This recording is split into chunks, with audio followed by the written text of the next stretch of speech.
麥克風啊，抱歉，好，這個麥克風打開啦。那一個人總是沒有辦法來好，所以這個我說啊，這一篇今天直播內容，我大概10天前就準備好了。可是2026年吶，這個5月28號，《華爾街日報》出了報道說，普丁向習近平談永生不是玩笑。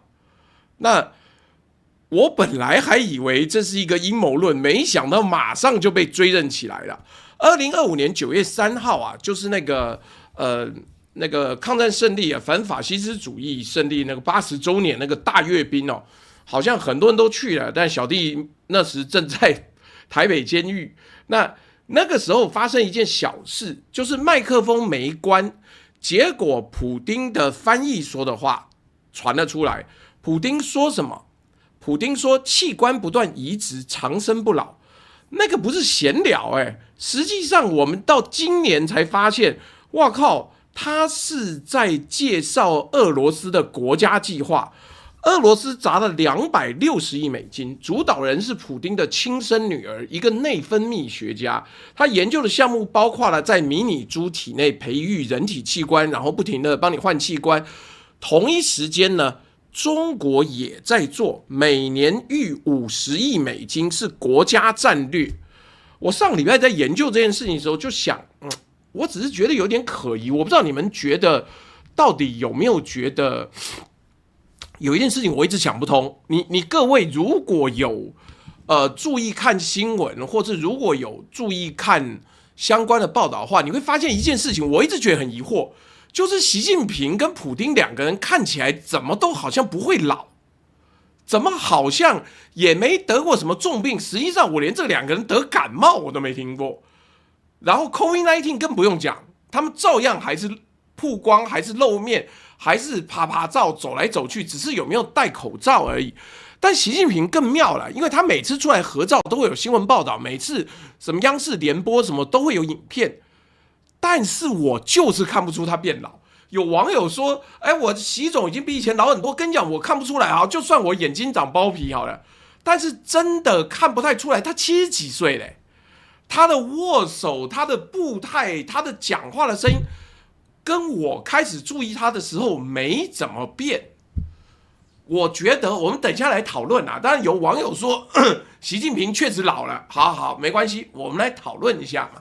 有很多事情是觀察跟常理對不上的時候，我們 always 要從事出異常必有妖，來判斷一下嘛，對不對？那這個，拜登失智這件事情，如果各位想要聽的話，我有很完整的故事。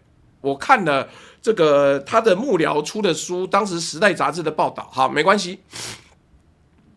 我要說的是，各位，像這樣的事情呢，不是神預言，這叫他沒有在隱瞞，只是沒有人告訴你而已，你沒有資格知道。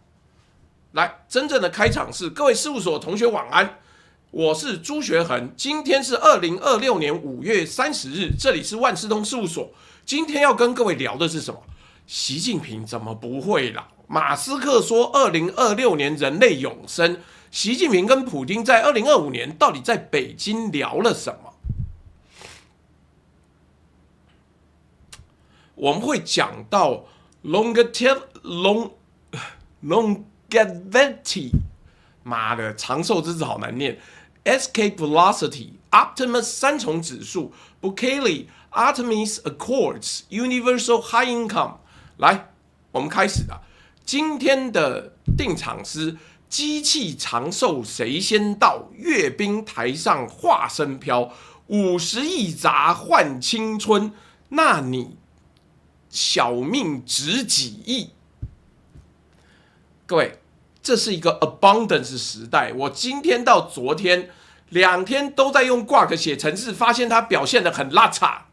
他在做這個字幕翻譯上面表現得不好，為什麼？因為他很天真的以為我想要用一個程式一步到位，看我明明就沒有這樣講啊，我明明就沒有這樣講，結果搞得我跟他纏鬥了半天，從今天早上6點多一路纏鬥到現在，結果發現我跟他講說，你就不要撐了，你就把工作弄開來，我們來一步一步討論。所以 AI 時代的確是 abundance， 但是 abundance 之後會有一個問題啊，你知不知道怎麼下指令？長生不老也是一種指令哦。我們上一集，這是馬斯克所見到的未來第一集之後的續集，第二集。你有沒有想過，馬斯克所說的那個未來是誰給的？Elon Musk 告訴你，他看到了一個未來，一個 abundance 豐饒世代，他是誰給的？又是給誰的？你可能從來沒有認真問過自己啊！但我今天要逼你想清楚。本台是一個科普頻道，有時候談歷史，有的時候談尖端的政治，有的時候談技術跟地緣政治的結合。如果你今天不想清楚，你今晚聽到那些技術啊，機器人啦、長壽啦、月球，對你來說只是娛樂節目，你聽完覺得說哦好厲害，然後繼續做你的事，然後什麼都沒有改變，不行。今天我們做直播是教一個是一個，救一個是一個，我們要想辦法，所以我們先從馬斯克最近說的一個詞開始啊。上一集我們提過，叫 UHI Universal High Income 全民高收入，不是 UBI， 不是 Universal Basic Income， 不是基本收入，是高收入。2026年4月。他在 X 上面寫，透過聯邦政府支票發放的全民高收入是因應 AI 失業的最佳方式。他的邏輯是這樣的 ：AI 跟機械把生產成本壓到接近零，物價暴跌，生產力無限放大。那個時候政府只要定期發支票，大家想工作就工作，不想工作可以不工作，工作變成你的愛好，不是你的生存手段。他說這個世界會進入 the age of abundance 富饒時代。各位有沒有覺得這個描述很熟悉？物資豐裕，按需分配，政府統一發放，人從勞動中解放出來，可以去追求更高的事物。這不就是共產主義嗎？搞了半天，馬斯克那麼喜歡中國，原來他是共產主義支持者啊。Karl Marx所說的共產主義高階段，各盡所能，各取所需，描述的不就是這一個場景嗎？物資極度豐富，大家不需要再為生存爭搶，可以自由發展自己的才能。但馬斯克說的跟共產主義有3個基本的不同。第一個，所有權結構。馬斯克的版本是生產工具還是這些財閥的財閥子。SpaceX 是他的 ，Tesla 是他的 ，Optimus 機器人是他的 ，XAI 是他的，他的公司生產一切，然後他發支票給你。共產主義要的是把這些生產工具公有化、國有化，變成人民公社，從馬斯克手上拿走，交給人民。馬斯克才不打算交出去，他就是那個生產工具，同時也是那個說我支持按需求分配的男人。這就好像說，地主說我支持土地改革，然後問你想不想繼續住在我土地上啊？改革的是你的生活方式，不是他的所有權吶。第二個革命問題，傳統的共產主義always 需要打倒資本主義家，打倒賺錢的那些人，打倒寡頭。1917年俄羅斯，1949年中國，都是用暴力把生產資源從資本家手中強行奪走。馬斯克的版本不需要革命，因為他自己就是那個資本家，他不需要被革命，他是那個說我選擇了這樣分配，所以你永遠沒有機會去問，如果你明天改變主意怎麼辦？第3個，退出權。資本主義、共產主義跟馬斯克的豐饒世界有不一樣的。馬斯克的全民高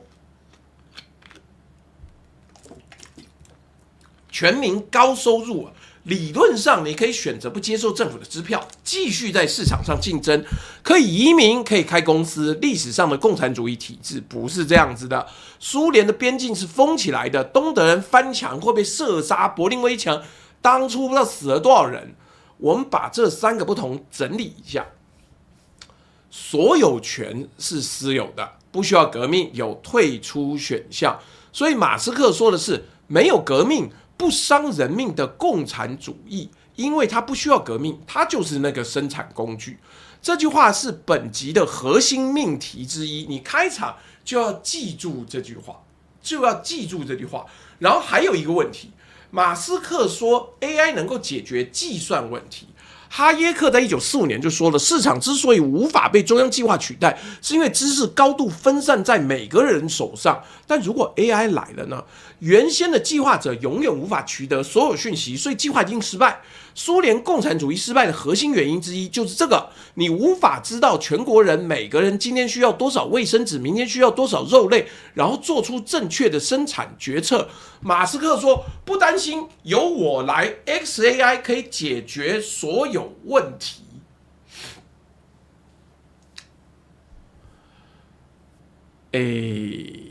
對。他說，超大型的 AI 可以即時整合全球數據，模擬市場，解決計算問題。2025年的學術共識是 AI 可以提升計劃效率，但仍然無法取代去中心化市場的發現過程。原因在於，你要 AI 優化，它需要一個目標函數，一個什麼叫做好結果的定義。你知道 AI 有一個叫做回文針兩難問題 （Paperclip Dilemma）。什麼意思呢？就是如果你下給 AI 一個指令，要求它盡全力的制作回文針，沒有給它任何的限制，然後你只下了盡全力跟制造回文針，它非常有可能把地球的資源挖光，把人殺光，因為它的目標就是制造盡可能的最多的回文針。好啦，現在有一個難定的問題，就是那目標函數是什麼？什麼叫做好結果？誰來設定這目標函數？是馬斯克嘛？所以在聽直播的各位，你今天看出來嗎？整個故事的邏輯鏈是這樣子的：馬斯克建機器人，機器人取代人類工作；馬斯克的 AI 決定如何分配資源，馬斯克的政府支票發給你。從頭到尾，它就是中心，世界繞着它轉。這是一個非常非常厲害的設計，因為看起來很慷慨。哇，我 Elon Musk 支持全民高收入，我支持大家解放，但結構上，你根本沒有離開過它的生態系。我再說一遍，這是一個沒有革命的共產主義，因為它不需要革命。好了，這一集的哲學定論，我們先定了。現在你有了這個框架，我們來看這個框架底下的每一個具體技術。第一個，等價交換，科技紅利從來不是免費午餐。今天所有的技術都要用這個框架來看，誰先拿到，誰有資格決定你能不能用。這個問題，我們今晚整集都會用到。乙說今天用電視看，豬大變好大。我們用電視看的人大概只有6.9%啊，恭喜你加入6.9%的觀眾的這個行列中。然後呢，我們再看看哈，今天 Chelsea 說豬大，謝謝你每天準備的題目和分享的觀點。我跟你講，我現在的痛苦的地方反而是在於，一個禮拜只有7天，7個題目，我有太多題目在排隊，做不完，而且隨時會有新的東西進來，所以沒關係，明天跟彬哥聊一聊之後，禮拜一我們就請一位美國公民來看一看台灣的國防政策，他到底覺得怎麼樣？這個姨說今天用電視看豬大變好大，哇，有一個關於 clone 被養起來等被移植的片子，有啊，那個叫什麼The Island， 還有那個那個妹子。還有那個男的，哎呀，糟糕了，我永遠都記不起來人的名字。然後壞掉龍九說，請支持越南烤金王香料串，擔任阿爾巴老豬並按讚分享加群熱推購買商品，也請問老豬祝福打氣，謝謝。那今天呢，我晚餐應該就在這個攝影棚裡面吃啦。你知道最近不是也有一個網紅在自己做那麼延緩衰老，延緩他的那個端粒子？但沒有關係，我跟你講，不是這個概念。我們來看具體的技術是什麼好了，因為這個經常聽到 Optimus Optimus Prime 就是我們講的那個變形金剛裡面那個領導者的對岸的翻譯叫鐵牛，我們翻作什麼？威震天嗎？我搞不清楚。好，不管，那這個就是一個有趣的介入點了。為什麼？過去30年，機器人一直都是快要來了，快要來了。我記得我念大學的時候，就已經有人說機器人Ewan McGregor 我們叫柯博文 ，Ewan McGregor 跟那個 Scarlett Johansson， 對，那機器人一直都在快要來的狀況。我念大學，他媽都30年之前了。有人說機器人要取代工厂工人了，然後呢，波士頓動力的機器狗確實很厲害 ，YouTube 上面翻跟頭很好看。但他一直執着於翻跟頭跟各種各樣的動作，結果搞到他後來落後給語速。為什麼？語速的工作就是把它鎖定基礎工作，或是鎖定摔倒了還可以再站起來那個快速平衡，而不是一直在體能上面描述跟增加。好了。波士頓動力的問題是，後來他被韓國車廠買走了。他在 YouTube 上面翻跟頭很好看，但是他沒有在工廠裡面大規模量產，因為它成本太高，能力太窄，維護太困難。Roomba 就是那個掃地機器人 ，Roomba 會掃地，但掃完地他就不會做別的事情。有啦，台派都說嘛，掃完地之後他會把你房間的各種資料傳給習近平啦。習近平要知道台灣所有爛不拉幾的公寓裡面的所有的布置到底是要幹什麼？媽，台派是不是媽有問題？太閒了，沒事幹。但是機器人過去一直都停在概念或是特定任務的階段。這一次為什麼不一樣？馬斯克在 Diamandis 的訪談裡面說了一個關鍵詞，叫三重指數。三重指數是什麼？三重指數呢，是一個我們要怎麼說呢？我給各位看一個動畫，是算力、材料科學跟軟體學習3個線同時收斂了，於是終於趨近一個目標，叫機器人跟 AI 能夠自我複製。他預測這個臨界點在2027年。不好意思啊，這個動畫就繼續放在背後，讓它一直動。因為小弟好不容易學會了用 HTML 做動畫，當然還是靠 AI， 但是我想要跟大家炫耀一下。所以我要跟各位講的是，那不是一條指數曲線在往上走，是3條同時鬆裂，同時往上互相強化。這在人類歷史上是第一次。我們一條條解釋後面的這個數據啊。第一個指數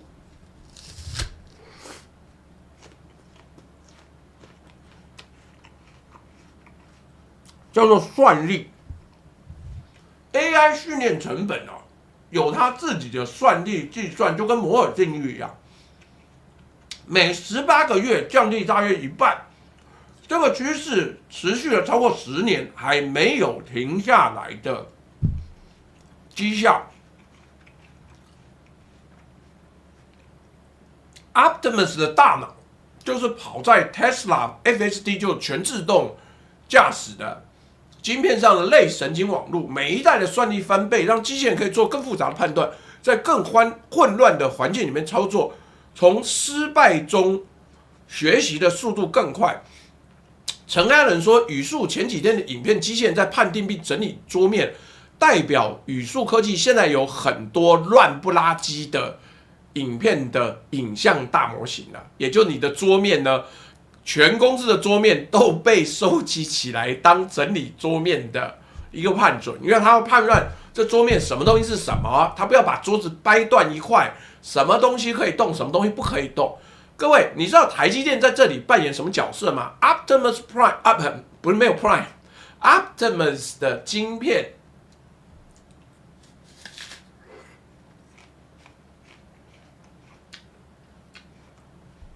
需要台積電的製程的，這個全集都跟台灣有關。你等我到結論你就知道了。但問題是，身在台灣人不知道，沒有做好準備，那一樣沒辦法。壞掉龍九說老朱說題目太多做不完，那麼贊成老朱腰拐洞洞到腰溝洞洞，两洞洞洞到两两洞洞，中間休息1小時，一天直播2次的，請加2，謝謝。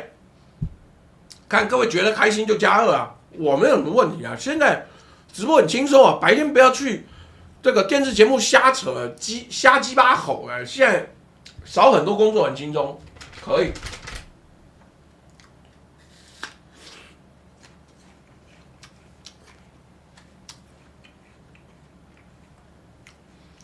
第二條指數曲線呢，媽幹我蘋果噴出來跑下去，叫做材料科學。Optimus 現在用的 actuator 叫制動器，就是調節關節啊那個裝置，相當於人類的肌肉，跟2023年相比啊，它的能量密度 density 提升了3倍，重量降低了40%，意味着 Optimus 的手呢可以精確到0.1毫米的動作，可以舉起20公斤，可以做細緻的組裝工作。過去的機器人手只能做很粗的動作，或者只能做非常特定的一個動作，現在不是了。然後第3條指數曲線就是軟體跟訓練資料，這是最關鍵的。Optimus 現在用 imitation learning 讓人類示範一個動作，機器人看幾次就會了，而且可以把這個動作泛化到類似的場景。過去呢，工程師需要手動寫程式，告訴機器人每一個步驟怎麼動，非常耗時，而且換一個場景就要重新寫。現在機器人自己學習。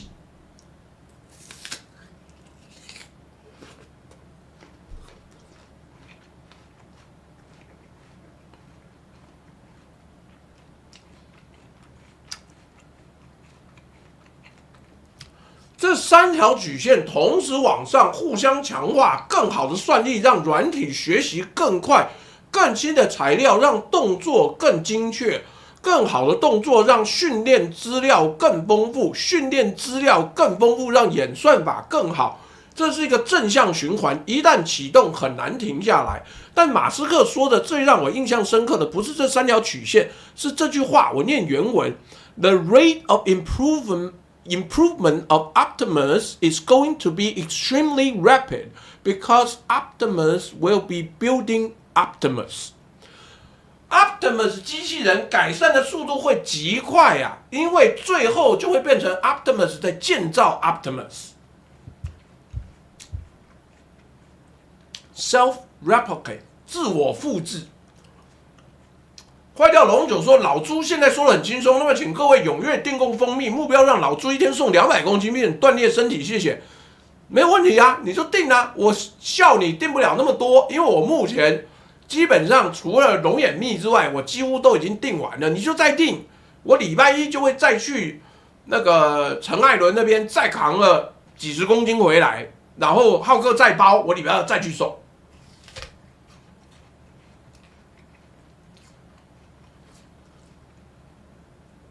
一級嘴炮技術是說，聽起來好像我開刀用了達文西，我不知道你用的是單孔還是3孔。基本上我自己也有經驗，前一陣子研究了一段時間，本來要做達文西這個機械手臂的直播了，結果沒有錢雇人攝影，所以沒辦法。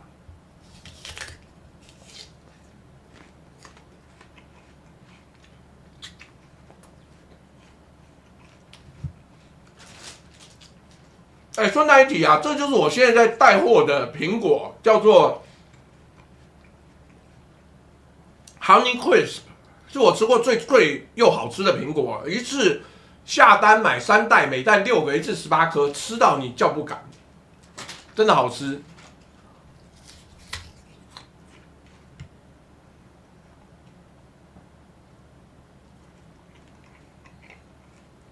所以啦。如果 Optimus 可以在工厂裡面執行組裝工作，而工廠裡面做的就是組裝更多 Optimus， 那麼你今天有100台 Optimus， 他們就可以幫你組裝出1000台，1000台可以組裝出10000台，幾何級數啊，不是線性成長。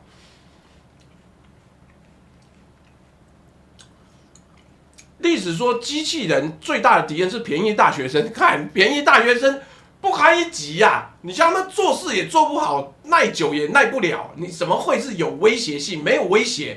Mr. 劉建一說，前一陣子有看到有蓮藕材質、3D 列印人體器官的影片，應該不久的未來，人人都會是哪吒、蓮花化身，踢肉還父，踢骨還母，從今以後兩不相欠。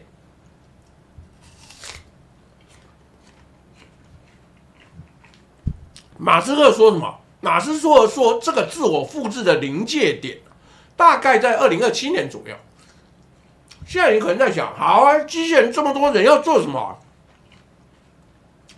馬斯克說，去工作啊，想工作的人可以繼續工作，不想工作的人可以不工作，政府發 UHI 支票，你去做你喜歡的事情，全民高收入的支票，聽起來美好，對不對？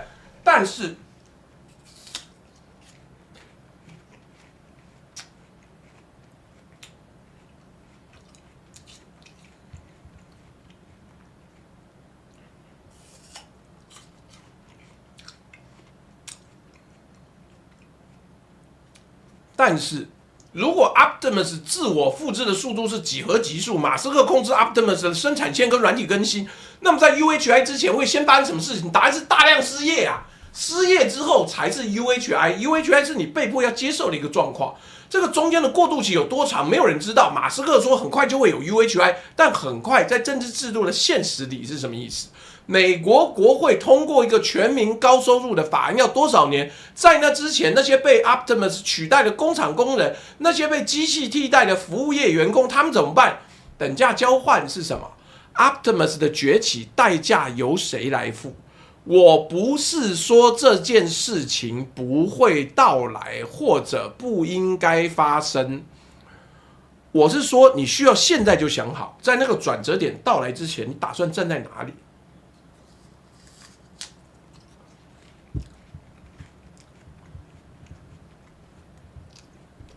哎呦，小 U Music 看了我一天的直播，看我一天的影片之後，今天现在又趕上直播，你是不是太厲害了？來，這個林文向說 ，CyberCab 跟 Optimus 進度讓小股東超心急，還吵還要跟 SpaceX 合併，都快拿不住了。哎 ，SpaceX 合併的時候，媽 Tesla 一定會漲一波的啊！我現在就在等 SpaceX 合併，然後想辦法搶個幾張。因為這樣才比較開心吶、所以請各位先想一想，我們今天是提早讓你想一想未來到底會怎麼辦。你其他不用講，什麼基層開發，各位，這是我們新帶貨的置頂的連結裡面呢，就在那個罐頭烤玉米那裡面，你點過去看就知道啦。這個。在這個熱限時活動裡面，也有追劇烤玉米這個事情，這個是一個很妙的東西。雲林台西鄉農會做的東西，不知道怎麼搞的，被日本人看到了，然後日本人超愛買。請看我現在那個鏈接，你點去買就知道。來，這是什麼？這是我等一下晚餐，炭烤醬香烤玉米。這很妙，他們會開發一些很奇特的東西，然後都不做行銷。來，這是裡面的袋子，這是我等一下咔吱咔吱的晚餐之一。所以啊，真正的問題是，如果你不做好心理準備，你沒有辦法持續，你沒有辦法真的面对這個問題的時候，你要怎麼辦？這個才是一個大的挑戰啊。那剛剛我就知道。一級嘴炮技術是會講到這個地表最強的外科醫生，為什麼一定要掉一顆呢？整袋開了就跳一顆出來，沒關係，掉在地上沒有超過3秒鐘，照拿起來吃。簡人又說有吃的我也要，好好吃啊！謝謝君子劍葉不群跟巴卡夜路在 TikTok 上面抖內，我看看我能不能在這邊。好像不能 ，TikTok 不能送連結，請搜尋阿宅福利社。好，這個東西很適合追劇跟看直播用。凝視深淵說，下午看到時已下單，期待一次送10包給你哦。嚇死你！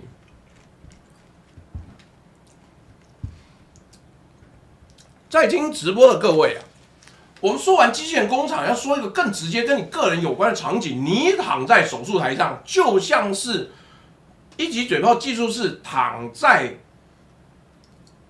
床上。我跟你講，有網友剛剛說什麼長生不老，我們這個世代这個聊天室人都看不到，你錯了，是我們看到的時候就50、60歲，然後我們會保留在50、60歲這個年紀。你等下再往下看就知道，你躺在手術台上，然後機器人幫你開刀啊。馬斯克在 Diamandis 訪談裡面說 ，Optimus 未來的殺手級應用之一就是外科手術。我知道你第一個反應是醫生有多少年的訓練，多少臨床判斷，機器怎麼可能比人強？我給你一個數字啊，0.1毫米。Optimus 的手部精度是0.1毫米啊。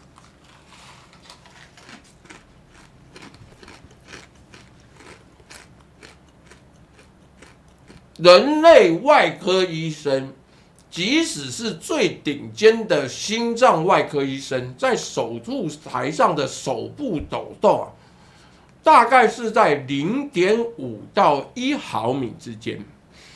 正常情況下這沒有問題，因為多數手術的容忍誤差大於1毫米，但有些手術不是這樣子的。眼科手術，特別是視網膜纖維手術，容許誤差是0.3毫米，超過這個你可能會失明，就被聳一下，媽的視網膜被戳破了。神經外科切除腦部腫瘤，附近有運動神經，差0.5毫米可能就半身不遂。顯微血管吻合，把斷掉的血管縫合在一起，縫的是直徑不到1毫米的血管。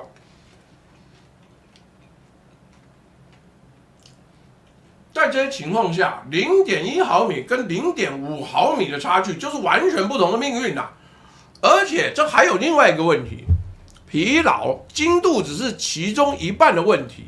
外科手術醫生會疲勞，有要站一台刀10幾個小時我跟你講，我問過一個外科手術醫生，他說幹沒有時間吃午飯怎麼辦？吊那個糖水啊，直接打葡萄糖進去。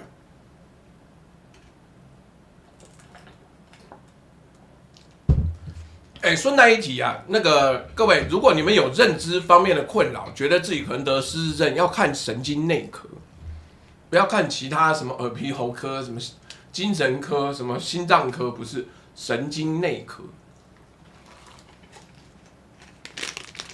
吃完爽。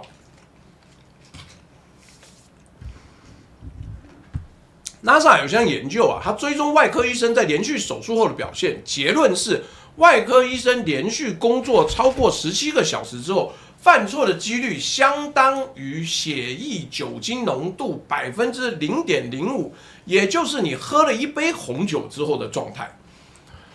然後你再想一想台灣的醫療現況。衛福部呢，2023年的調查，住院醫師的平均周工時是76小時，外科系在某些醫院還在超過100個小時，36小時值班之後，主治醫師繼續進手術室，這在台灣不是新聞，這是制度常態。你在那張手術台上，外科醫師連續工作了30個小時，手在微微顫抖，眼睛有點乾澀，腦子進入了輕微缺氧狀態。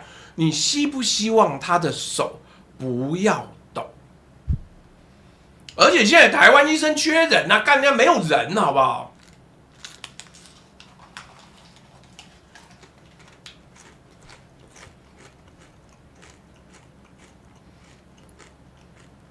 機器沒有這個問題，機器完全沒有這個問題。機器凌晨3點的表現跟下午3點完全一樣。機器不會因為上一個病人的手術太複雜而情緒疲憊，不會因為昨晚沒睡好而注意力渙散。不會因為腰酸而調整站姿，影響手術角度，不會有術野看不到問題。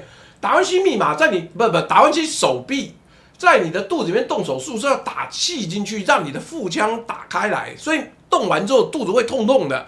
這個一級嘴巴技術是不要覺得有護士偷揍你，是因為他把你的腹腔撐開來。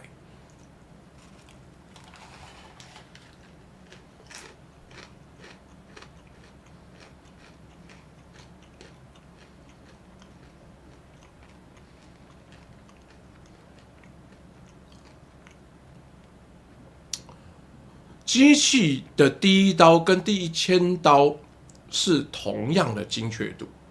各位，我知道你接下来要說什麼。那判斷呢？臨場應變呢？複雜情況呢？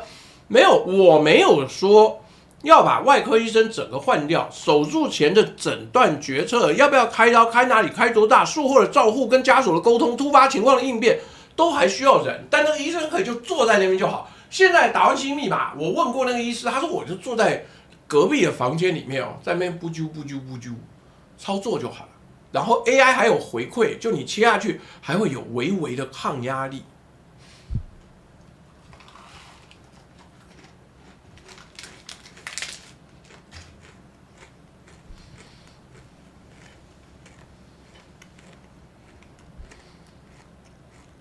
但執行手術的那個動作本身，如果機器能做得更精準、更穩定，完全不受疲勞影響，那麼問題就變成什麼樣的合作模式最好？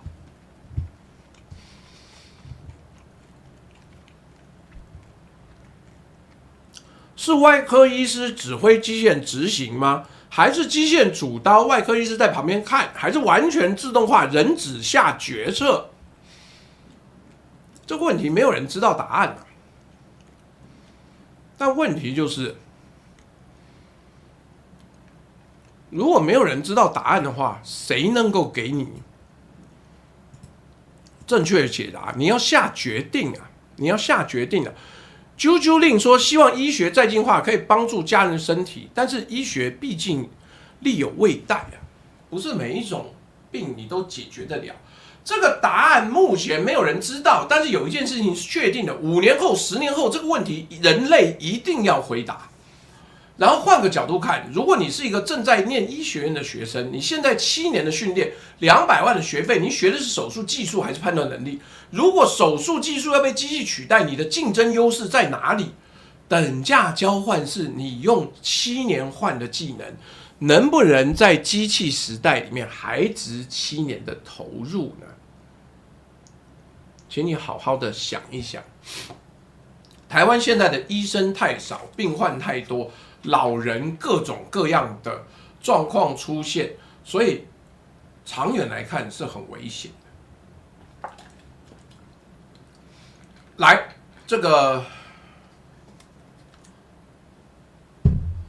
longevity escape velocity 長壽逃逸速度，我們今天要進入今天最刺激的章節了。在那個之前呢，我要再吃一個已经冰在冰箱好久沒有時間開的，但是这不會壞的柿田氏的柿餅。各位如果有家裡有長輩喜歡吃柿餅的話，可以下定。這個是很高檔的日本柿田信州名產，但本身甜度很高，所以也不要指望你自己一天可以吃得完，加沒料啦。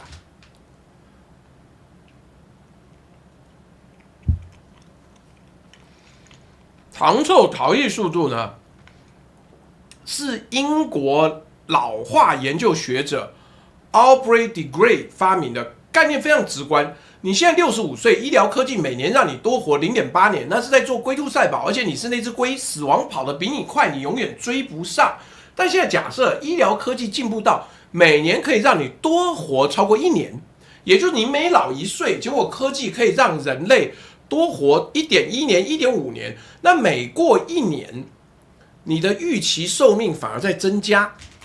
你不只追上了死亡，你還在超越死亡，你突破了逃逸速度，就跟火箭達到那個逃逸速度之後，就會飛出地球引力圈是一樣。就像火箭達到第2宇宙速度之後，你就能掙脫地球引力一樣。Ray Kurzweil 是 Google 的首席未來學家。它的技術預測準確率啊，在矽谷是有名的。很多當年聽起來瘋狂的預測，後來都準了。他說，長壽逃逸速度的臨界點，2029年就會到達，3年後。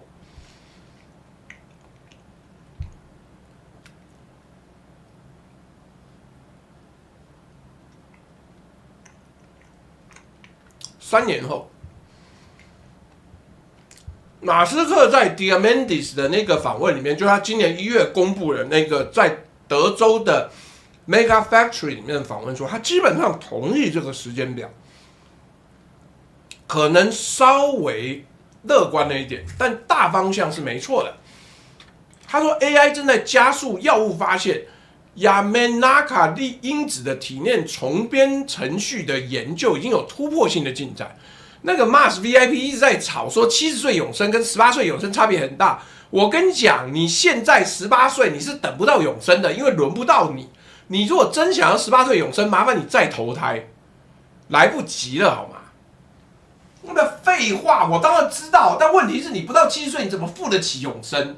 所以你最好現在投胎，從1歲開始，18年之內可能輪到你，但現在沒有你，輪不到，想都別想。各位在聽直播，我前面預告了，對不對？但我還沒有講啊。我覺得這一集妙的地方就是妙在這裡啦。北京閱兵台上去年有一段談話。我來詳細描述這件事情，我不知道各位還記不記得，2025年9月3日，科幻跟現實的距離在那一天忽然之間有了一個撞擊，膨脹。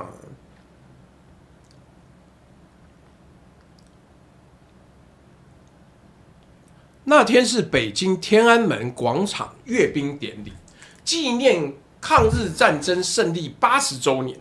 習近平跟普丁呢並肩站在閱兵台上面，金正恩也站在旁邊。這3個人管理全球大部分核武器的人站在一起，看着底下整齊的閱兵，大家踢正步，武器夯夯夯開過去。那天是北京天安門廣場的閱兵典禮，然後現場有麥克風忘了關。因為現場的麥克風照說在關鍵時刻要讓全世界收得到，但私底下聊天的時候不能收，結果沒有關好。路透社、BBC、衛報、紐約時報、彭博社5家全球頂級媒體全部確認了這段對話。Al Jazeera 補充報道，央視事後撤回了部分的直播許可。普丁對習近平說：“我念原文，這是多家翻譯交叉驗證的版本。他說俄文，但是他的翻譯直接把它翻成中文，叫隨着生物技術的發展，人類的器官可以不斷移植，越活越年輕，甚至長生不老 ，achieve immortality。”習近平回答：“過去超過70歲的人很少見，如今70歲還只是個孩子。有人預測呢，本世紀人類可以活到超過150歲。”在聽直播的各位，你停下來想一想，上一次我們聽到去年那時候，我看新聞看到，我想在開玩笑啦，大概就是他們幾個人私底下在講。但是等等，那3個人都有管理核武器哦，其中2個管理的核武器加起來還比美國要多。他們在閱兵台上，在全球直播鏡頭前面聊的不是軍事部署，不是貿易談判，不是台海局勢，不是烏克蘭戰況，他們在聊長生不老。普丁主動提到器官移植跟永生，習近平回憶說150歲，這個數字也太精確了吧？那為什麼不說200歲？為什麼不說1000歲呢？這個話題是偶然閒聊嗎？還是這2個人對這個議題都有非常具體的理解跟期待？而且我還要再問一個問題，我還要再問一個問題。我剛前面就問了，你們都否認。我覺得習近平這幾年沒變老，就是他第一個，他不但沒有任何生病受傷的新聞，他的步態也沒怎麼改變，他的肚子看起來那麼大，正常來講應該有新陳代謝相關的症候群呢，也從來沒聽說。然後感冒也沒聽大家都得，流鼻涕呢也沒看過他流過半條。我連打噴嚏我都沒看過，你有看過習近平打噴嚏嗎？你有看過習近平打噴嚏嗎？你沒有，對不對？對呀，他還長高了。我記得我看他體檢報告，我想看70歲長高哦，怎麼可能？你自己認真看啊！我不是要講陰謀論，而是我把整個新聞都在一起。發現不太合理啊！第一個沒老，不打噴嚏，沒有連跌跤走路跌跤都沒有過，跛街都沒有過，連走路慢一點都沒有。他的步態一直保持那個樣子，你也沒看過他流鼻涕，對不對？沒看過他打噴嚏，對不對？沒看，你甚至沒有聽過他打嗝吧？對，他真的長高了啊！不是我當然知道他得了，不會跟我講，但是他在公開場合，你有沒有看過他打噴嚏？有沒有看過他打嗝？你都沒有啊！你都沒有啊！那你告訴我為什麼嘛？你管制新聞消息可以管制到不打噴嚏、不打嗝嗎？沒辦法呀！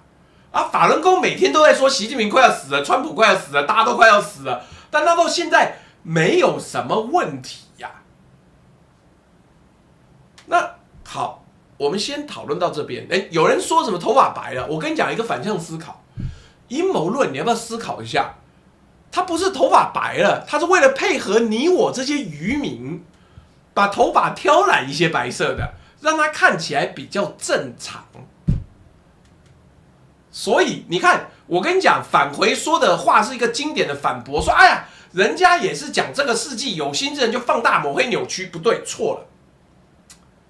俄羅斯是真的很認真在做延命研究。我們先講技術面，先講技術面啦。我跟你講，那個陰謀論撇開來再談，先講技術面。中方在長壽科技上的投入是國家戰略級別的。中科院動物所負責人曲靖，不是曲靖通幽，是一曲肝腸斷，天涯何處覓知音，一片安靜那個曲靖。2025年呢，他在 Cell 期刊發表了一篇論文。Cell 是生命科學領域全球最頂尖的期刊，能發 Cell 代表你的研究是同行評審 peer review 認可的突破性成果。他們做了什麼研究？他們工程化的一種叫做衰老抵抗間充质組細胞的細胞，然後注射到老年食蟹猴的體內。食蟹猴是灵長類動物，跟人類在基因在生理上面非常接近，比老鼠接近得多。你在老鼠身上的實驗呢，可能沒辦法複製到人類，但靈長類動物的實驗結果在學界被認為是最接近人類的動物模型，最接近人類的動物模型。那来，最接近人類的动物模型呢，是怎麼樣子的一個狀況？那如果在他們身上可以用了，在你身上是不是也可以用？不是，我跟你講，你有這種高端技術，你當然要盡全力的延命啊！你不會第一個拿領導人做實驗，他媽的，你有沒有搞錯？這個東西就是經過大量實驗確定之後，拿領導人來做研究，拿領導人來做結果，好嗎？來，我們繼續往下講。結果是什麼？老年猴子，也就這個食蟹猴的認知功能改善了，器官衰老的生物標誌呢逆轉了。簡單的說，他們讓老猴子的細胞重新變年輕，不知道這個東西對馬英九有沒有用啊？這不是在實驗室的培養皿做的，這是活體，是一隻真正在老化的老猴子。他們把它的老化過程逆轉了一部分。中國的國家級長壽科技投資估計每年超過50億美金，已經列入“15+5”規劃。參與機構包括了中科院、北京大學、清華大學、復旦大學、海南醫科大學等多個國家級機構。另外一邊呢，美國方面呢是以私人資本為主。Bezos 啊，就是 Jeff Bezos、Amazon 的創辦人 ，Altos Labs 單一公司估值超過30億美金。Calico 呢是 Google 旗下，估值25億美金，加上 OpenAI、Sam Altman 投資的相關機構，加起來超過100億美金。但這些是私人投資，是商業邏輯，不是國家戰略。中國呢是國家級統籌啊，是全國投入啊。美國是矽谷富豪的個人押注。哪個效率更高？我不知道，沒有答案。但我知道，這絕對不是有幾個科學家在研究長壽，是2個超級大國都把它當成戰略資源在部署。各位，我原本要說就是偶爾閒聊，我們今天把它拿來當做一個陰謀論在講，結果不是。我要把可能這2個字拿掉了。2026年5月28日，《華爾街日報》的報道確認了，普丁在北京說的那些話是有備而來的。他背後有一個計劃，叫做新健康保存技術 （New Health Preservation Technologies），這是俄羅斯的國家計劃，260億美金。不是私人投資，是克林姆林宮的國家預算。主導人是誰？是普丁的親生女兒 Maria Vorontsova 沃隆佐娃。職業是內分泌學家，他負責統籌俄羅斯的基因研究計劃，目標是研發一種減緩細胞老化的基因治療藥物。另外一位主導人是庫爾恰托夫研究所的所長科瓦利丘克，他在俄媒訪問裡面講，討論永生很困難，但人類修復自身的能力無疑將持續提升。好啦，又有那個屁民講說大陸體制不是領導幹部終身制。來，我問你，習近平該不該有第3個任期？邏輯上不該，對不對？他媽是不是還是照樣有了？你覺得他會不會有第4個任期？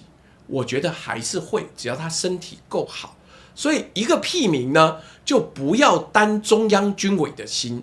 我一向這樣說，我們是屁民呢，我們就開開心心的猜測高層長官怎麼想。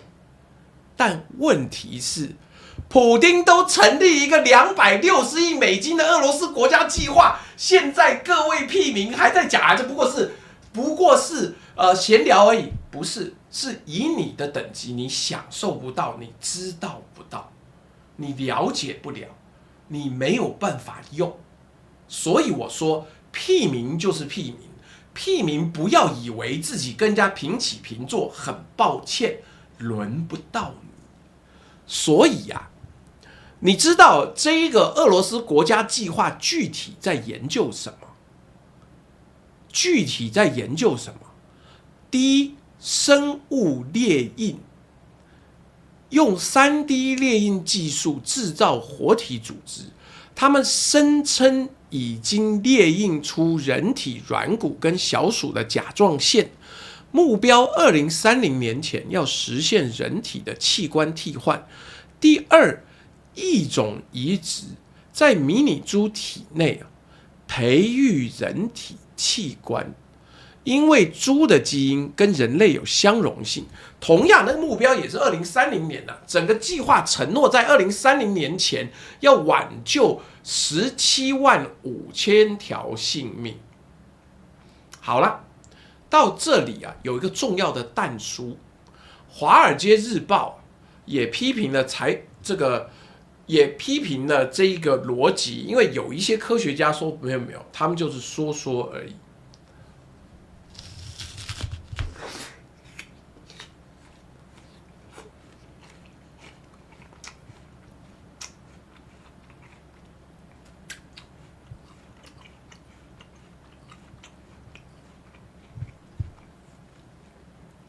一位已經離開俄羅斯的生物列印先驅奧斯特羅夫斯基說，如果沒有論文發表，就代表沒有真正成果。他們說法或許更應該被視為願景，甚至是夢想。他說，在西方制裁切斷了俄羅斯科研聯繫的情況下，他們可能只是在告訴普丁想聽的話，以獲得研究經費。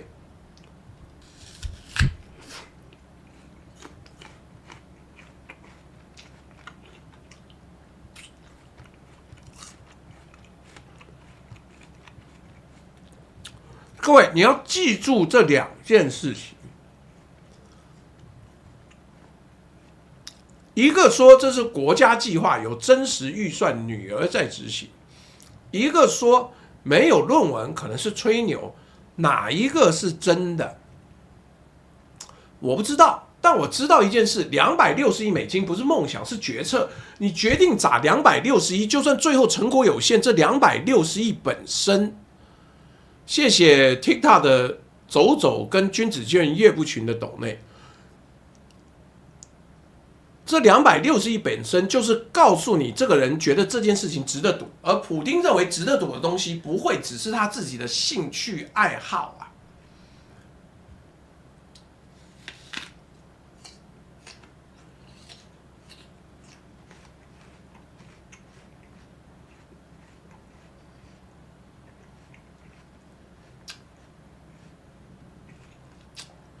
阿土伯，你他媽上道一點好不好？你沒有常来聽本台，你就不知道，本台從來不講那些聽床師說的什麼$200多億，概念我是從華爾街股市跟公開的報道裡面加起來的數字的。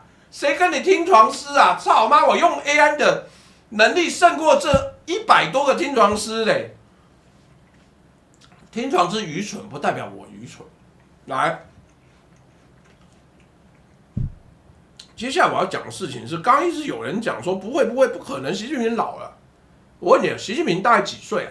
大概72、73歲，他在全球壓力最高的幾個位置之一，管理14億人口，應對地緣政治，處理黨內政治鬥爭，每天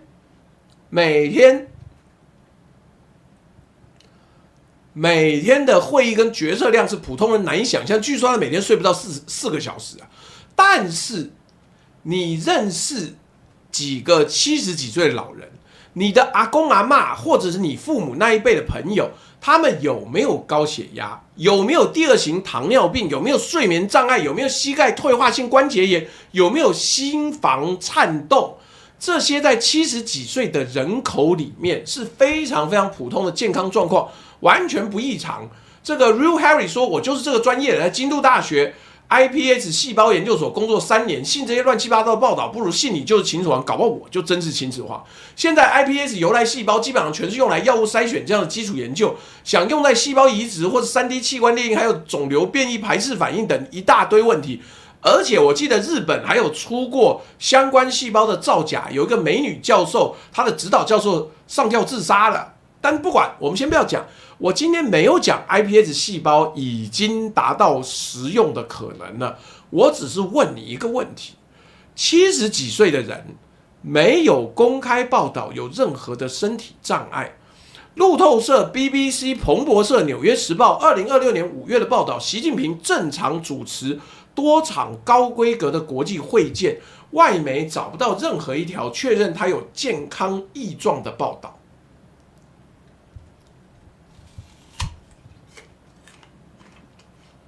各位，這正常嗎？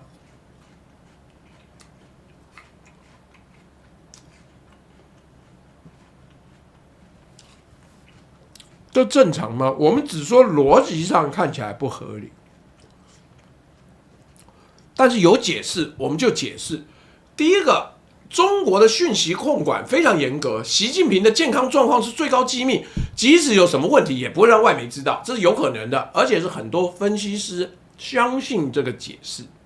第二種解釋呢，習近平真的70幾歲還保持着非同尋常的健康狀況，而這背後有某種原因，而那個原因呢，是中國每年砸50億美金的長壽科技有一部分優先用於某些人。我不是說他已經長生不老了，我是說，如果今天長壽已經是15.5國家戰略，已經在閱兵台上可以跟他國領袖討論器官移植跟永生，而70幾歲零健康問題外媒報道的人，這幾件事情加在一起，讓我想到 Elon Musk 那個 UHI 邏輯 ，Age of Abundance 的第一批紅利永遠只屬於少數人。如果長壽科技已經有初步的成果，誰會是第一個受益者？會是你嗎？當然不是。真相總是傷人啊，不是因為這個事一定是真的，而是因為這件事有可能是真的，而沒有人在問這個問題。壞掉龍九說，中國於2018年取消了主席連任不得超過2屆的限制，同時也未對總書記與中央軍委主席設立任期規定，屁民請多念書，也不然也請學會查資料，讓自己盡量聰明點，好嗎？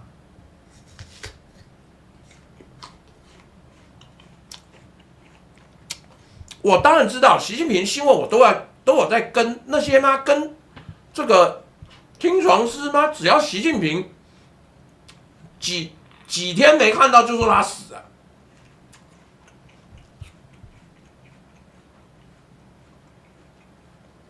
但問題不是啊，輪不到我們啊。來，長生不老如果真的來了，那我们要做什麼呢？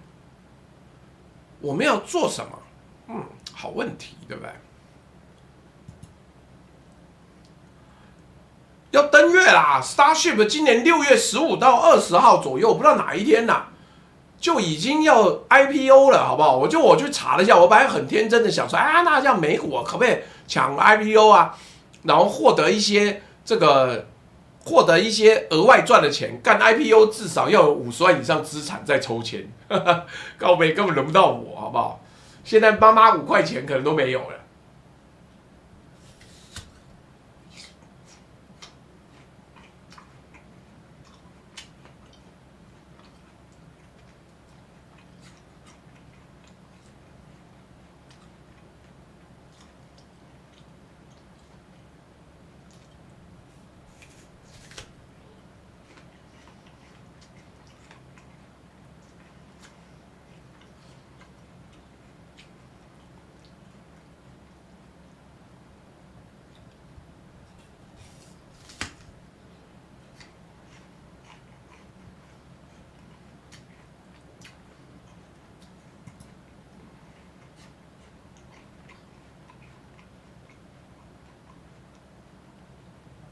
所以啦，來，我跟你講，任何事物當然都有你能接受的選擇跟你能接受的原因。可是問題是，如果不能完整的詮釋的話，你就要想出一個其他的可能性嘛。大家不要只往一個方向想。他說，這世界上，如果要實現真長壽，然後不走漏任何風聲，根本不可能。那你知道川普晚上在幹嘛？你連川普晚上在幹嘛都不知道，你告訴我說絕不會走漏任何風聲，根本不可能，真的嗎？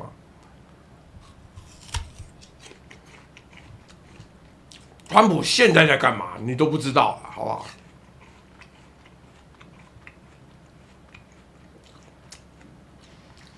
啊，我跟你講，看這蘋果真的很好吃，媽逼幹，各位。趕快去我置頂的那個連結，精緻果物去點選，看你喜歡吃紐西蘭，喜歡吃美國的蘋果，對吧？我們光蘋果就有3-4種，再不然你就訂個蜂蜜這個是本台目前相對最暢銷，已經賣了大概快200公斤的蜂蜜，搬得我要死。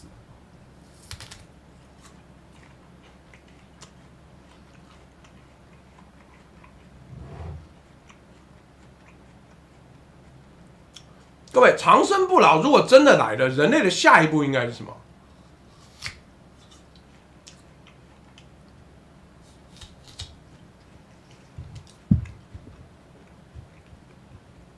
看您外行，蘋果本来就对身體好啊，那你覺得對身體不好的東西我常做，不是嗎？不是完蛋，人生到了我這個年紀，要吃對身體好的東西。來 ，Elon Musk 說了，長生不老如果真的來，人類下一步是什麼？火星。他在 Diamandis 訪談裡面說，人類必須要成為多行星物種。什麼叫多行星物種？不是因為地球快要毀滅，而是因為只有一個家是不安全的。他舉一個類比，生命的多樣性靠的是分散風險。一個物種如果只住在一個地方，一個隕石，一個超級火山就全滅了。人類文明也是同樣的邏輯。SpaceX 的星艦就是它設計來把人類送上火星的載具，截至2026年5月，已經完成了從 IFT4 到 IFT10的連續測試，軌道飛行基本上沒有問題。可是軌道飛行沒有問題，還有一個東西有問題啦。什麼問題？什麼問題？你看一下小弟在做出來的這個動畫，那什麼問題呢？是它已經可回收了，它已經能夠軟着陸了，它已經能夠在軌道上匯合了。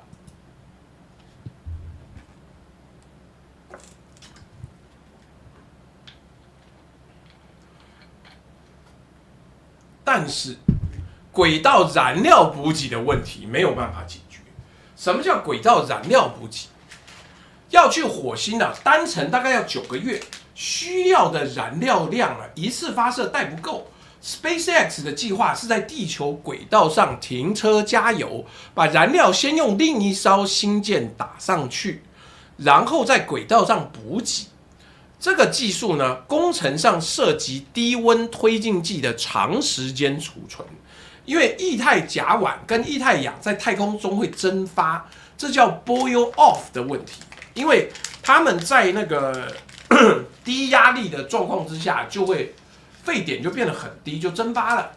2艘飛船在軌道高速移動中對接的精確度也不容易會撞到，所以 SpaceX 到2026年到2027年要進行完整的對接測試，沒有這個星艦飛不到火星。各位，火星很遠，但有一個比火星近得多的地方，現在已經在打一場你沒注意到的戰爭——月球。氦3對那個藍色起源 （Blue Origin） 剛炸掉一個火箭。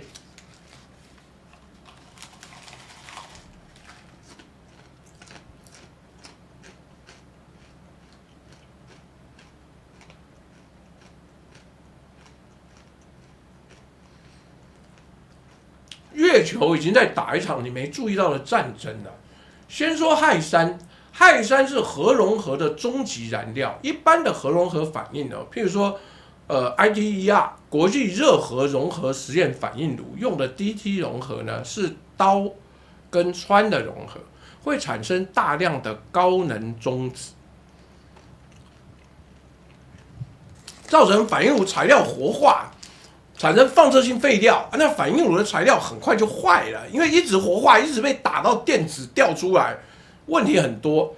但如果換成氘氦融合，氘氦3，對不起，氘跟氦3融合，反應幾乎只產生帶電粒子，能量可以直接轉換為電力，效率高達85%，幾乎沒有放射性廢料。100噸的氦3可以滿足全球1年的能源需求。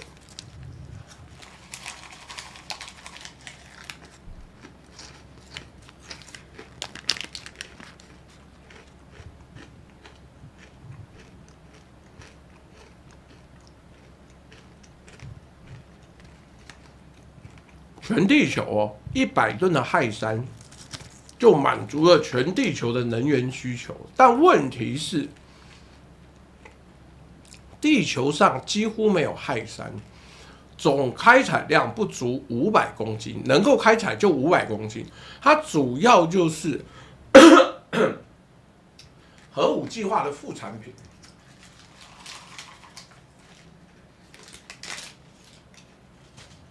但月球上有啊，月球上的氦三很多，因為長期有太陽風打到月球表面，把氦三打進了月球土壤上。嫦娥系列的精確測量顯示，月球氦三的總量估計是100萬噸到500萬噸。在聽直播的各位，那問題就來了，怎麼不去月球採呢？但有2個問題。第一個問題，技術還沒完全到位，很抱歉，技術沒到位就沒到位。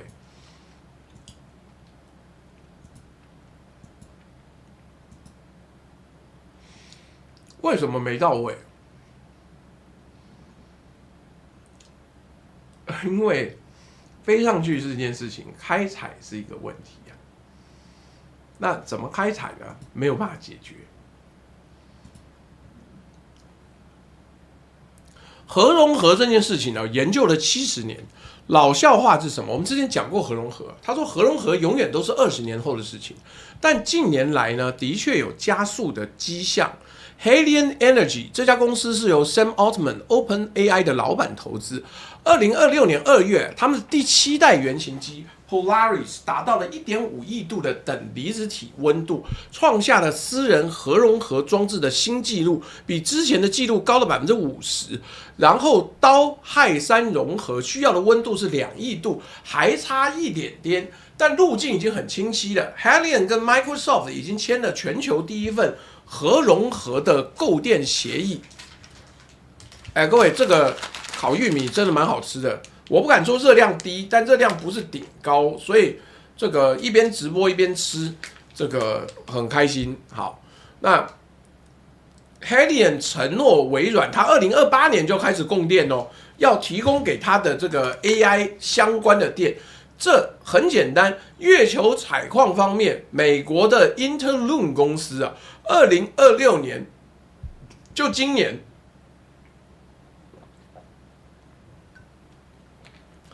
已經推出了全尺寸的月球挖掘機的原型，已經拿到美國能源部的合約，目標是2030年代商業化採礦。距離氦三滿足全球能源需求，大概還需要5到10年。戰場在月球，但彈藥還沒造出來。第二個問題是規則還沒定好，但資源已經有人在搶了。你聽過 Artemis Accords 嗎？月之女神協議，美國主導，截至2026年呢5月。67個國家已經簽了這個協議，包括了日本、韓國、澳洲、英國、加拿大、法國、德國、巴西、沙烏地阿拉伯。台灣的大多數，我們認為他是民主陣營的盟友，但不是我們盟友的人都在裡面。最新加入的是2026年5月7日的巴拉圭。Artemis Accord 裡面有一條非常關鍵，第10條。明文支持各國對開採出來的月球資源擁有所有權，這是史上第一次有多邊協議正式寫明月球的礦挖出來的歸你。中國沒有簽月之女神協議啊，然後對面呢是 ILRS， 是什麼意思呢 ？ILRS 啊是。這個中俄主導的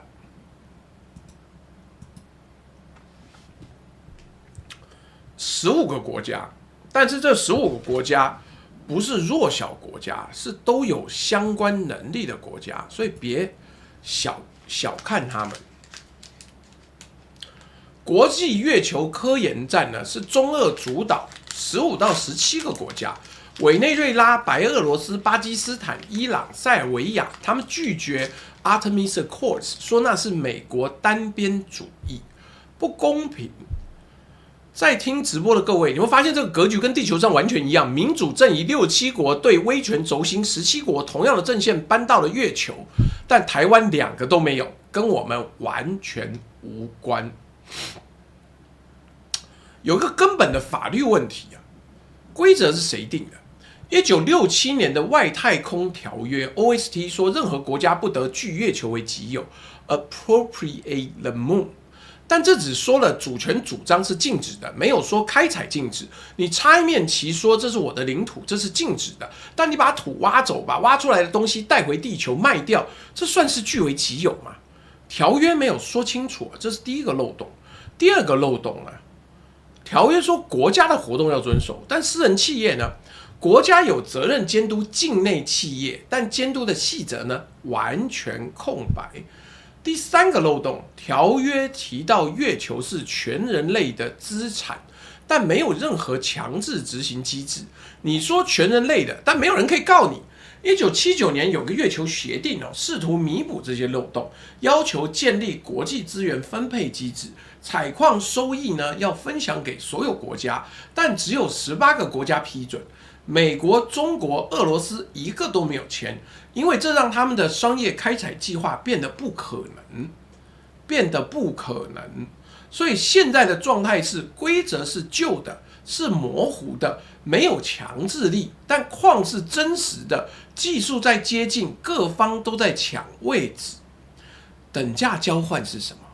是誰先到月球啊？誰先定規則？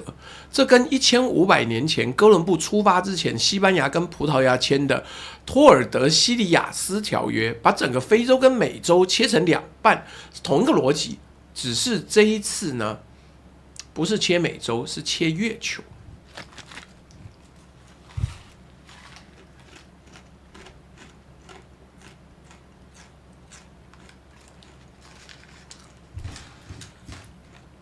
哎，各位啊，快要6月了，明天就5月最後一天了，趕快把這個當季的蜂蜜也買一買，龍眼蜜啊、荔枝蜜啊、利龍蜜都是當季的蜂蜜，鴨腳木你就持續的買，那我們也會持續的出貨，但是蜂蜜是真的好東西啊。它本身熱量不高，而且它摆也不会壞。你每天早上吃一匙，中午吃一匙，晚上吃一匙，对你的身體絕對有好處啦。不知道會不會失智症，但是至少你身體會好。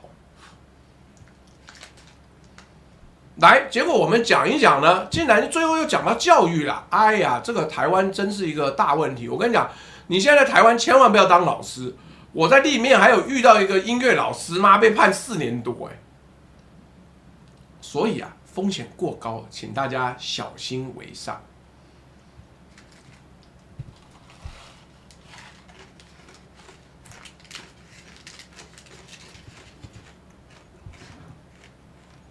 所以啊，我覺得很無奈啦。我們現在在講的是一個全世界的趨勢，就台灣還在捧沈伯洋，各種捧。我真的不了解，不是沈伯洋不能談，而是他不重要。一個地方首都首長又怎麼樣？把它彈出一朵花來之後，你台灣能夠就這麼起飛嗎？而且更重要的是個白痴，媽的，輝達在台北市蓋的不是高階 AI 中心好嗎？它根本沒有要耗多少電，它的 AI 中心不會在台灣的，它的 AI Training Center 會在別的地方，電更便宜，散熱更好，甚至搞不好可以蓋在俄羅斯嘞。但不是台灣，不是台北，你他媽在那邊吵了半天，說什麼要去高雄？看你這個喊名哦，白痴！為什麼判刑？別問我。那人家去申訴3年4年之後，然後搞到他小孩開開心心沒有事，就這個老師來坐牢了，嘿嘿嘿。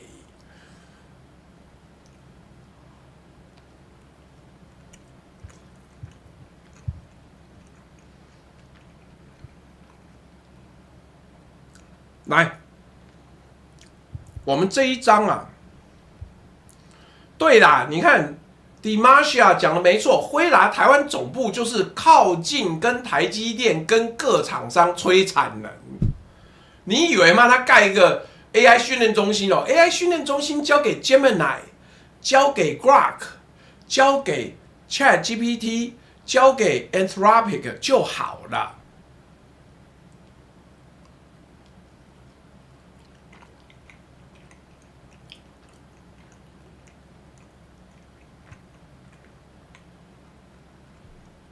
什麼叫老師都快變弱勢團體了？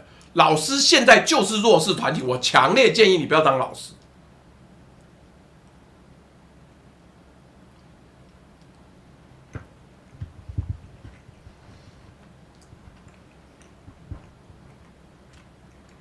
千萬不要，真的，現在也沒有人尊師重道。小孩有時候連我都想打，但是老師不能打，打了媽就送監獄。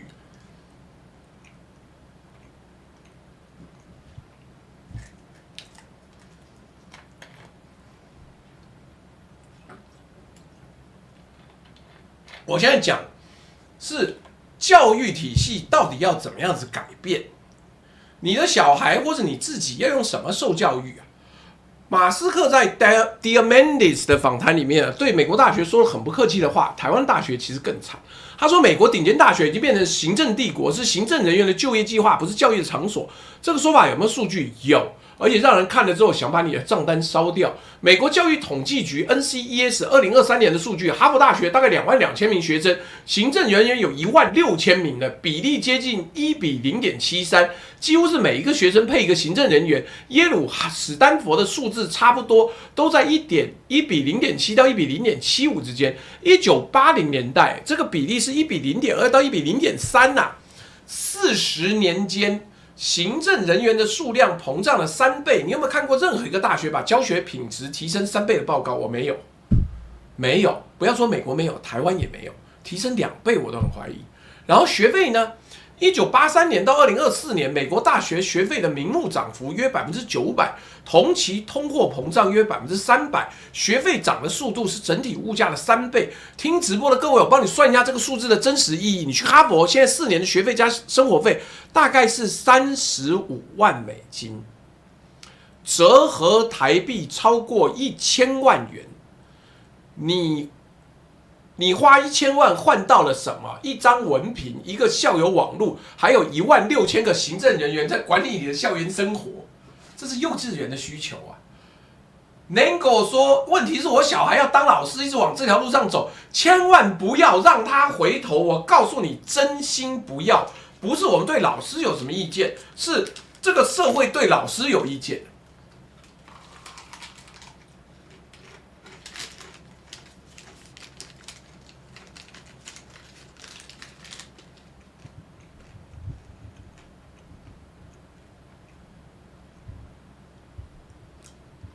你知道哈佛1年的行政費用是多少嗎？不知道，因為他們不需要揭露這個細節。這就是非盈利機構的美妙之處。你繳的學費有很大一部分養的不是教授，是副院長、助理副院長、助理副助理院長。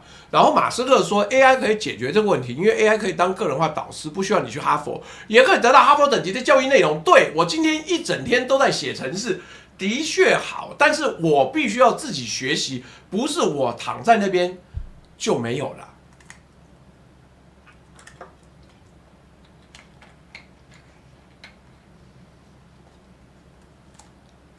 這句話呢 ，Elon Musk 說教育可以被 AI 解決問題。有薩爾瓦多的總統啊，Nayib Bukele 聽進去，而且他行動了。你知道薩爾瓦多是什麼？薩爾瓦多是中美洲的小國，人口約600萬 ，GDP 在全球大概排在第100名左右。這個國家2021年成為全球第一個把比特幣列為法定貨幣的國家。現在他們做了一件事情。2025年12月11號 ，Bukele 跟馬斯克的 xAI 公司正式宣布了一個合作計劃，標題是世界上第一個全國性的 AI 教育計劃。內容是什麼？是把 Grok xAI 的 AI 助手部署到薩爾瓦多超過5000所公立學校，匯集超過100萬名學生，從小學到高中，這些學生可以用 Grok 做個人化 AI 輔導，根據每個學生的學習速度、弱點、興趣，自動調整課程跟練習題。同時 ，Grok 也協助教師備課、批改、行政工作，減輕負擔。2年期正式夥伴關係 ，The Guardian、衛報、美聯社、UPI 都確認了。Bukele 說：“我們不是在等待未來發生，我們正在親手打造它。從建立全球最安全的國家，到現在開創 AI 驅動的教育，我們證明國家可以透過大膽的政策直接躍升頂端。”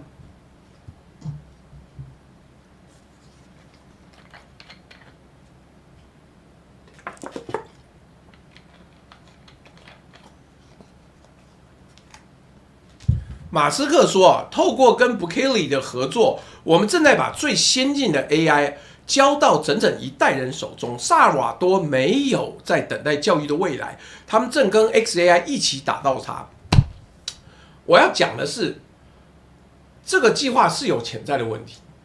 Grok 過去由於他太自由奔放了，他甚至這個說過：“我要成為 Mecha Hitler， 我要成為機器希特勒。”如果你把這個 AI 直接交給全國的兒童，安全機制是否足夠？這是合理的問題。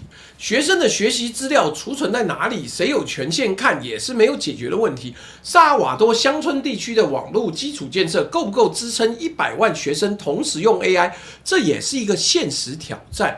而且 Bukele 這個人本人爭議很大，他把反對黨關進監獄，人權記錄不乾淨。但是讓我跟你做一個對比。一邊是美國頂尖大學，每年學費3倍，通膨速度上漲，行政人員膨脹3倍，學生背着20萬美金的貸款，畢業後去星巴克打工。另外一邊，薩爾瓦多一個 GDP 全球第100名的小國，決定讓100萬學生免費使用全球最先進的 AI 作為個人家教，明天就開始。等價交換是什麼？等價的交換是，誰的孩子先拿到 AI 老師，誰的下一代就先拿到優勢。這個差距一旦形成，需要多少年才能夠縮小？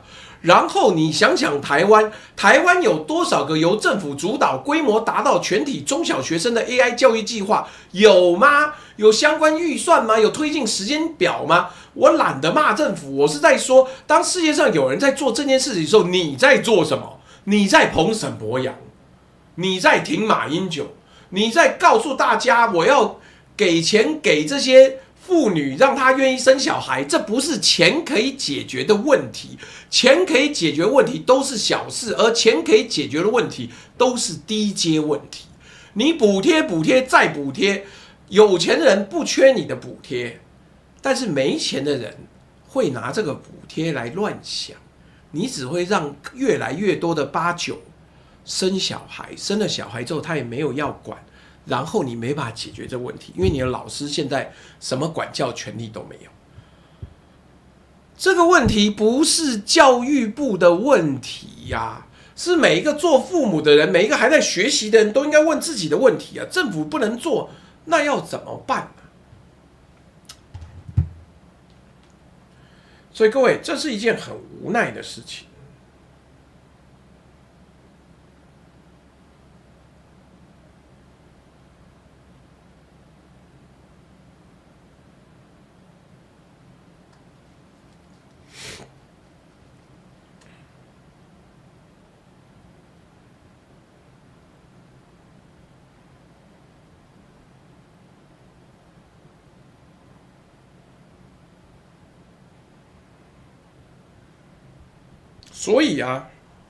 所以我們今天說了很多，我們把它全部合在一起說一遍。那這到底是什麼狀況？這個是一個很麻煩的狀況。為什麼？因為我們現在面臨的問題是全世界的問題。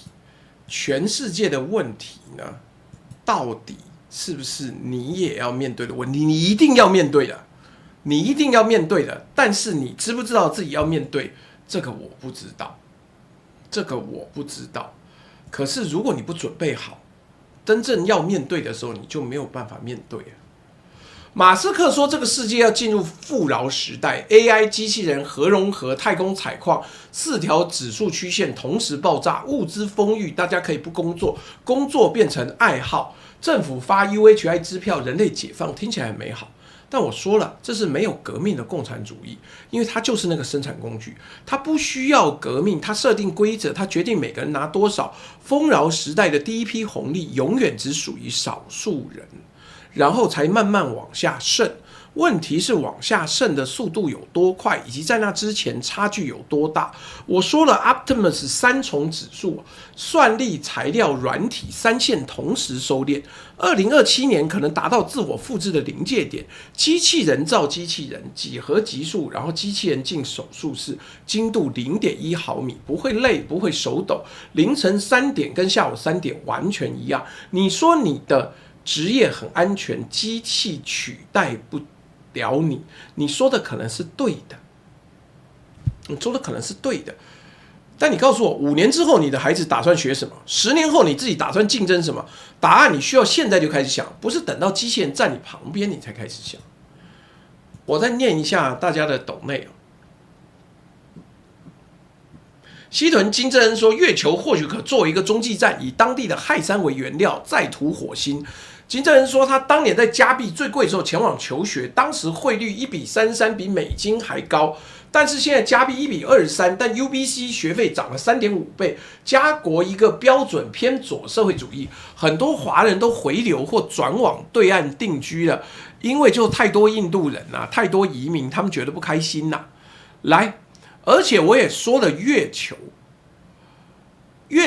Artemis 67國對上 ILRS 17國，地球陣線的外太空複製啊，氦三的戰場已經形成了，但彈藥還沒造出來。1967年的外太空條約有3個漏洞，沒有人修補，因為大家都在等着鑽漏洞，誰先到誰先定規則，跟哥倫布那個時代一樣。然後我說了教育，美國花1000萬台幣買文憑，養行政帝國，薩爾瓦多有100萬學生免費 AI 家教，等價交換，這個差距不是未來的問題，差距現在就在形成。而今天最嚴重的那個部分，2025年9月3日，北京閱兵台上，普丁說長生不老，習近平說活到150歲，5家頂級媒體全部都報道，中國每年砸了50億美金，俄羅斯砸了260億美金，由普丁的女兒主導。華爾街日報昨天才確認的，中科院在靈長類動物身上已經逆轉了細胞老化，而習近平呢？70幾歲，在全球壓力最高的位置上面，找不到一條健康問題的外媒報道。各位，各位趕快按讚啊！媽，我發現我忘了跟各位講，要按讚了。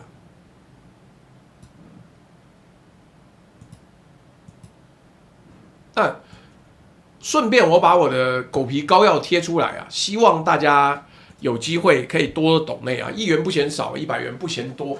來，習近平完全沒有健康問題，你認識幾個這樣子70歲的老人？我知道有種解釋說啦，這是中國的訊息管控，那他沒有公布，不是他真的健康，合理，我沒辦法反駁。但我要說一種可能，如果長壽科技的某些早期成果已經被有計劃的用於少數人，那麼你想想看，全球長壽競賽正式宣布逃逸速度達到之前，在 Kurzweil 說的那個2029年之前，這事情會被公開嗎？當然不會，因為如果你是那個已經受益的人，你最不想發生的事情，就是全球70幾億人同時知道這個技術存在，可以延長壽命，但只有少數人能用，那會是一場政治風暴。你寧可等到技術成熟、大眾可用，再宣布人類征服了衰老，那個時候你是英雄，不是惡棍。這就是為什麼沉默本身就可以是一種訊號。在聽直播的各位，你知道我今天說的這個陰謀論呢？你可能半信半疑，很好，你本來就應該半信半疑，因為我沒有直接證據，我也不是什麼中南海聽床師，我只有間接的拼圖。但我問你一個不需要你相信陰謀論就可以回答的問題，就算沒有陰謀論，好，沒問題。這個青花葉說，朱仙因為時差的關係，所以很難同時上線看你的節目。斗內200歐元，請你做一集民進黨如何得到民心。這題也大概知道答案，只是想聽你的綜合答案。謝謝你。好，沒問題。既然有人大抖，那我就這個開心的收，我把它寫下來，我看看啊，哪一天呢？6月13號，好了，好不好？民進黨如何得到民心？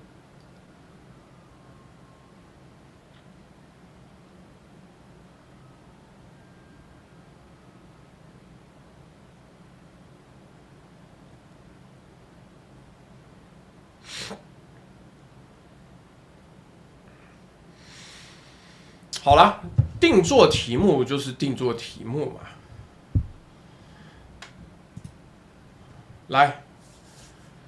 我問你一個不需要你相信陰謀論就可以回答的問題：就算沒有陰謀論，就算習近平的健康只是訊息管控，就算中國的長壽科技今天還沒突破，你覺得當那個突破到來的時候，它會優先落在哪些人手上？普通中國百姓嗎？台灣的你，還是那些設計這個遊戲規則的人？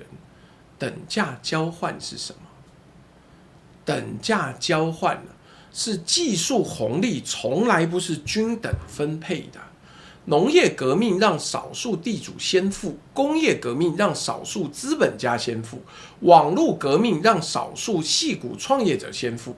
每一次技術革命都有人在前面，有人在後面。而在前面跟在後面不是運氣決定的，是位置、是資本、是信息不對稱決定的。現在輪到長壽革命，輪到機器人革命，輪到月球資源革命。台灣在這裡面的位置很特別，台積電的晶片是 Optimus 大腦的材料，沒有台積電，這個機器人革命的速度至少慢一個量級。台灣在整個技術鏈上的位置是無可取代的。但同時，這個無可取代讓台灣在地緣政治上面避無可避。技術讓你更重要，地緣讓你更危險。這兩件事情同時發生，沒有人幫你解決，你只能自己弄清楚自己的位置。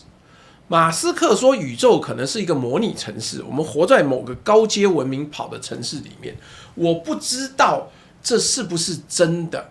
如果宇宙是城市，有沒有人偷偷存檔？有沒有人把自己的進度備份了，保持在一個對自己最有利的狀態？而你不知道。你看 Lion Way 就是井底之蛙，他不知道，他覺得全世界都沒有。我們前面講的東西對他來講，他通通聽不懂。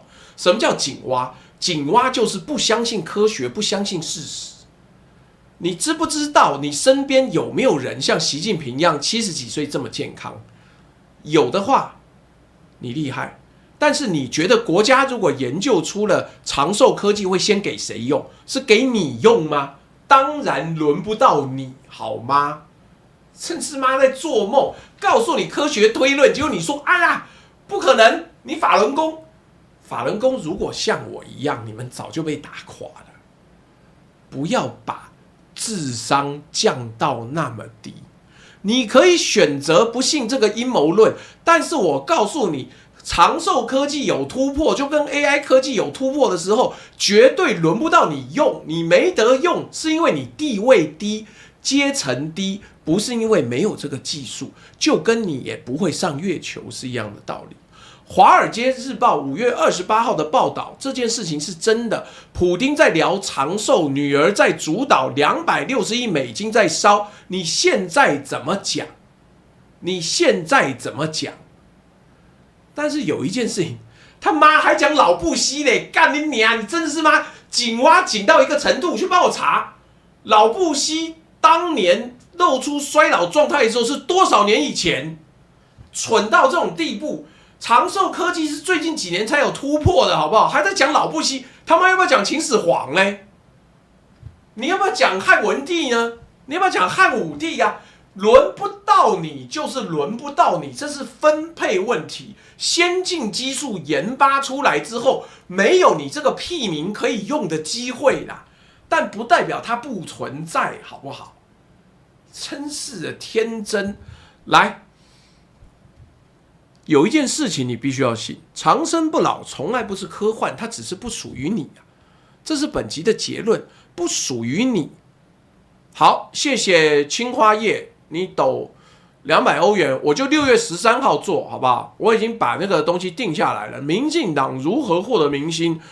但是這個也要討論到在野黨如何不爭氣啊，這個沒問題，抖了就收到了。來，長生不老不屬於你，是現在不屬於你，不代表永遠不屬於你。但它何時屬於你，以什麼形式屬於你，你需要付出什麼代價才能屬於你？這些問題的答案不會有人主動告訴你。我今天跟你分析，你還說我不信不信，不聽，小狗念經。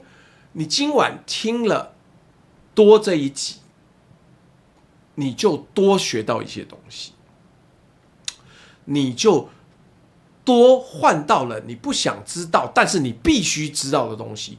我認為這是值得的，我認為這是值得的。那所以，這個青花葉，謝謝你抖內了200歐元，那我們就定做一期節目，特別給你，好不好？那到時候我們再看看6月13號播出，晚上7到9點這個時間，你應該時差已經起來了，那沒關係，你就聽聽看吧。我覺得真正大的問題是，民進黨執政之後非常會自己宣傳，而在野黨呢，勇於內鬥。內鬥是什麼意思？內鬥就是槍口永遠優先朝內，沒有再優先朝外。但民進黨永遠槍口優先朝外。你看，所以我說井蛙白痴，說什麼證據是什麼？別拿嘴說，操你媽！你聽不懂就給我回去聽，媽智障！幹！我真的覺得有些沒藥救。我建議你，如果你沒有知識不讀書，麻煩趕快滾去聽館長的廣播啦，去聽他的直播。現在他在到處逛，很開心，有沒有？本台你看到沒有？老布希是從1924年出生到2018年過世，他媽2018年是8年前呢，8年前的長壽科技，8年前的 AI 能夠拿來現在講嗎？所以啦，不用說了，你如果不懂，你沒有救，我也救不了你，好嗎？請各位多多加油啊！希望你們自己可以看到屬於你們的未來，這個我沒有辦法幫忙。好了，各位還有沒有什麼問題？除了這種愚蠢的說，媽，那習近平有沒有長生不老？你拿證據出來告訴你，白痴哦，去讀書啦！來，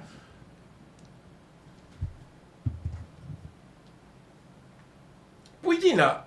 我跟你講，2030年、32年大概就已經有長壽科技的突破。如果你地位夠高，哇，謝謝有網友抖內的1元錢，謝謝你的抖內，但是他叫怎麼叫做名字叫做括號的，真妙了。好了，那今日的直播呢，開開心心到這邊。賴永威，他媽我就有資格說你是白痴，因為你就是白痴，不用講了，邏輯說不通，科學講不聽，他媽的，老子還是前科犯呢，幹你娘！你去監獄做過沒有？沒有，回家去吃屎吧，哈，就這麼愚蠢。來。所以啊，如果你是賤民，你就認真當賤民；如果你不想要知道知識，那就沒有資格獲得知識，好嗎？那你看老布希在2012年得帕金森症，那是多久？那他媽12年前了，不對，14年前了。然後你跟我講說，哎呀，的老布希怎麼說？你看這要多蠢，這要多蠢，這要多蠢！你看還要繼續在那邊留言討罵，我覺得應該這樣講：你回家照個鏡子，問問看，為什麼我會連科學論證都不懂？都不相信，是不是我真的太蠢了呢？是不是？是啊，好不好？所以嘛，認真讀書對你有幫助的。好了，今天的直播到這邊告一段落了，跟大家講，好好的準備相關的未來，然後明天是這個。謝寒冰，寒冰哥，希望他開開心心的可以度過這一切。來，我們就請寒冰哥。哎呦，好大聲！好了，跟大家說拜拜了，拜拜拜拜。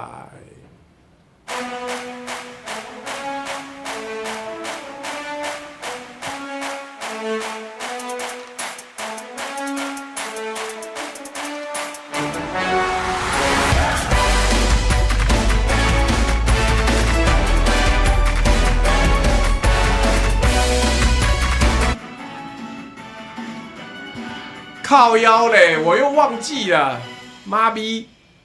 好了，各位，今天的內容如果講得好，內容也好的話，請按1；今天的內容如果內容好，講不好，請按2；今天如果內容講得不好，然後內容也不好的話，請按3，好不好？這個媽一不小心就要急着下班了。投票，投票，投票！來來來，就這樣子。開開心心。